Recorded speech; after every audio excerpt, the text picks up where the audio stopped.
the hope which is laid up for you in heaven. Colossians chapter 1, verse 5. Our hope in Christ for the future is the mainspring and the mainstay of our joy here.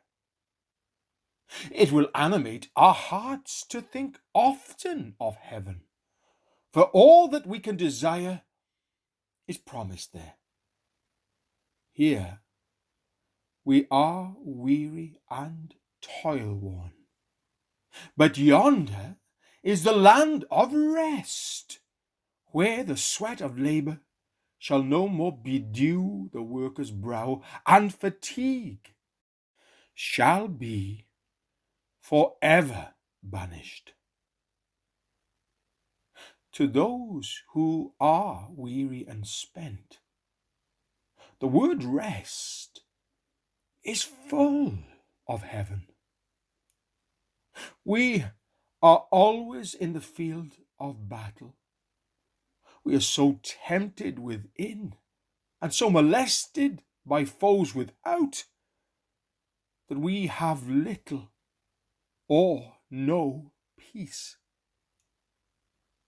But in heaven we shall enjoy the victory, when the banner shall be waved aloft in triumph, and the sword shall be sheathed, and we shall hear our captain say, "Well done, good and faithful servant."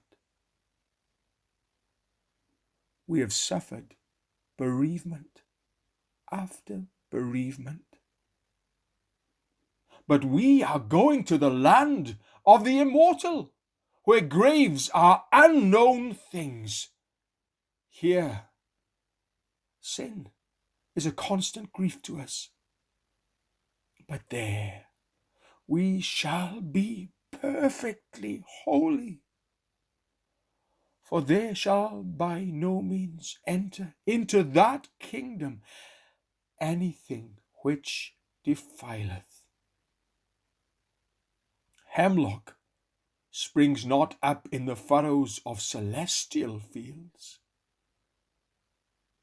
Oh, is it not joy that you are not to be in banishment forever, that you are not to dwell eternally in this wilderness, but shall soon inherit Canaan? Nevertheless, let it never be said of us that we are dreaming about the future and forgetting the present. Let the future sanctify the present to highest uses. Through the Spirit of God, the hope of heaven is the most potent force for the product of virtue. It is a fountain of joyous effort. It is the cornerstone of cheerful holiness. The man who has this hope in him goes about his work with vigor, for the joy of the Lord is his strength. He fights against temptation with ardor, for the hope of the next world repels the fiery darts of the adversary. He can labor without present reward, for he looks for a reward in the world to come. The hope which is laid up for you in heaven. Colossians chapter 1, verse 5.